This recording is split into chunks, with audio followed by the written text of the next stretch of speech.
এই মুহূর্তে আমি স্পেসিফিক মানে বলতে পারবো না, বাট আমাদের সাথে যেটা যোগাযোগ হয়েছে, ইনফ্যাক্ট আপনারা জানেন যে মুস্তাক আহমেদের সাথে যখন আমরা যোগাযোগ করি, তার কাছ থেকে একটা সার্টেন নাম্বার অফ ডেজ আমরা চেয়েছিলাম ইনিশিয়ালি।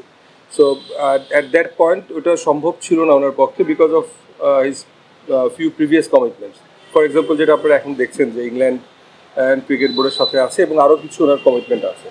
সো তখন আমরা যেটা করি যে আমরা অ্যাটলিস্ট T20 ওয়ার্ল্ড কাপকে কনসিডার করে ওই পর্যন্ত তার সাথে আমরা চুক্তি করি, এবং তার সাথে আমাদের যোগাযোগ হচ্ছে এবং আজকেও কথা হয়েছে।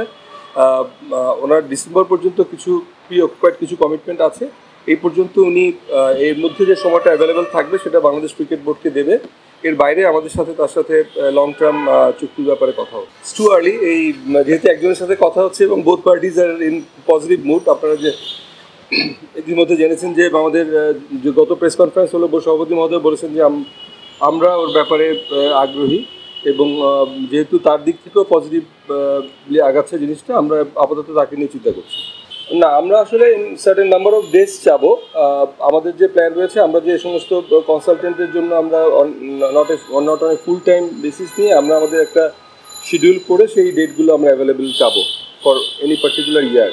সো আমাদের প্ল্যান আছে যে আমরা যেহেতু আমাদের 2027 পর্যন্ত FTPটা ফাইনাল করা আছে, আমরা সেটাকে ধরেই আমরা কিছু একটা করে তার সাথে আমরা আলোচনা করব।